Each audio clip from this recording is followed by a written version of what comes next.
adding just more anxiety and tension to this already tense city. There are growing calls for investigations into the shooting deaths of both Renee Good and Alex Pretti. We've got two reports. We'll start with NBC national correspondent Morgan Chesky. Morgan, good morning.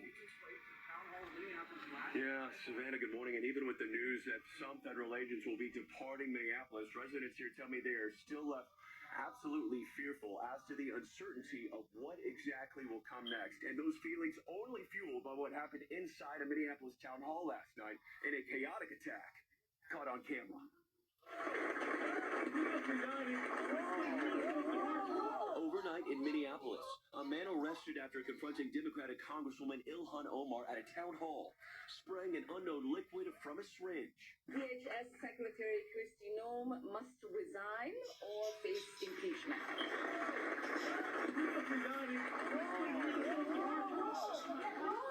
President Trump, who has often publicly attacked Omar, telling ABC News overnight that he hadn't seen video of the incident, adding she probably had herself sprayed. Knowing her, Omar posting, quote, "I am okay. I don't let bullies win." And tensions are running high throughout Minneapolis over the Trump administration's immigration policies, with new details emerging about the death of 37-year-old U.S. citizen Alex Pretti. A preliminary internal Customs and Border Protection review obtained by NBC News says two officers fired their weapons during the confrontation, but not specifying whether they both hit him. According to the report, during the scuffle, an agent shouted, quote, "He's got a gun." About 5 seconds later, the two officers fired. After Pretti was shot, an officer said that he had possession of the ICU nurse's weapon. The report not saying that Pretti ever held or brandished the gun. One woman who took some of the widely circulated video of the incident speaking out yesterday. Alex being shot is the most memorable part of it. I watched him die. Saying she had not been contacted by investigators. New videos stoking new fears. This one appears to show an ICE agent trying to enter the city's Ecuadorian consulate. That nation's government sending a notice to its U.S. embassy demanding it not be repeated. While at a growing memorial for Pretti, residents say they're feeling anxious. We're Minnesota nice, and this is terrible what's happening. And this morning, we're also learning that a federal judge has issued an order preventing the deportation of a 5-year-old boy and his father. This photo of Liam Ramos went viral last week after the boy was taken into ICE custody following the arrest of his father. Since then, father and son have both been sent to a facility in Texas.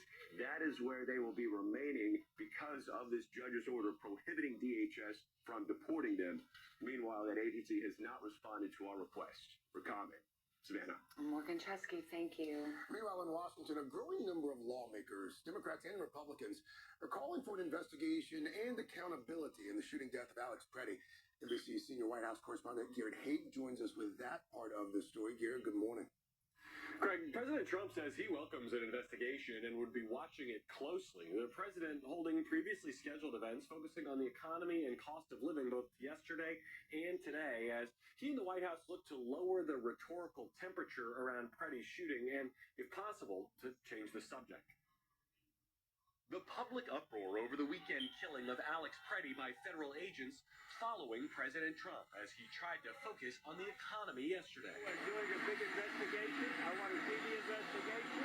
I'm going to be watching over it. I want a very honorable and honest investigation. He was also asked if he agreed with early statements from officials in his administration, including top advisor Stephen Miller and Homeland Security Secretary Kristi Noem, that Pretti was a domestic terrorist. I haven't heard that, but certainly he shouldn't have been carrying a gun. But hey, look, bottom line, everybody in this room, we view that as a very unfortunate incident. Two Republican senators joining Democrats Tuesday calling for the ouster of Noem. I've lost confidence in her. We would be better served in leadership of the department. She has taken this administration into the ground on an issue that we should own. The president, who met with Noem for hours in the Oval Office Monday night, standing by her. I think she's doing a very good job. The border is totally secure. As White House staff scramble to deal with the fallout from the shooting, one of those GOP senators also criticizing Miller, an architect of Trump's immigration policy, who called Pretti an assassin soon after the shooting. Stephen Miller never fails to live up to my expectations of incompetence. Statement attempt give scrutiny to Border Patrol agents, saying they may not have followed protocol during the incident. Trump also facing questions about his staffing changes in Minneapolis, including the reassignment of another controversial figure who had been the face of the administration's efforts there.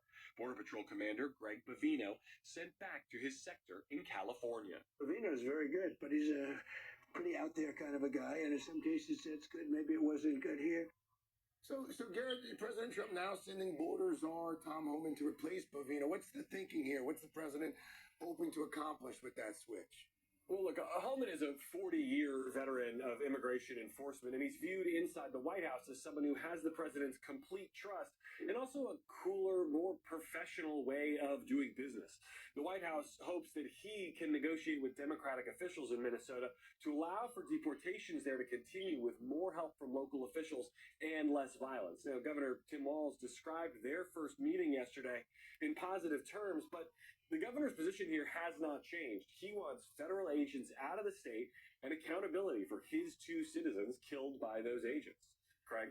Garrett Hake from the White House. Garrett, thank you. We move now to the brutal winter weather that is gripping so much of the country. Temperatures plunging even lower this morning. Hundreds of thousands in the south still without power after that weekend ice storm. The airlines are struggling too, trying to get back on track before, yes, wait for it, the next potential storm. Al Roker in his 31st year at the Today Show. I'll have more on that in a moment. But first, NBC's George Solis joins us from Nashville. Hey, George, morning. Savannah, good morning from a frigid Nashville. More than 100,000 people still without power this morning. Recovery has been slow with these persistently cold temperatures and frozen tree limbs that still glitter communities. One hospital reporting more than 40 children being treated for carbon monoxide poisoning as people struggle to find ways to stay warm. This morning, a large section of the country dealing with snow and frigid temperatures, with freeze warnings extending as far south as the Gulf Coast and Florida overnight. While tens of millions remain under cold weather alerts in parts of Texas, the Ohio Valley, and Mid-Atlantic.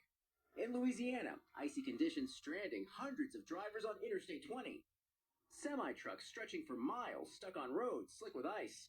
Last weekend's monster storm and subsequent cold weather proving deadly, with at least 48 weather-related deaths nationwide. New York City loosening its shelter intake procedures to make sure anyone who needs a warm place to stay gets one. At least 10 New Yorkers have tragically lost their lives after being found outdoors. And the mess at the nation's airports not letting up, with nearly 6,000 flight delays nationwide Tuesday and cancellations topping 2,500. While in Tennessee, more than 100,000 customers are still without power. You be careful. State troopers there going door to door to make sure folks without heat are safe.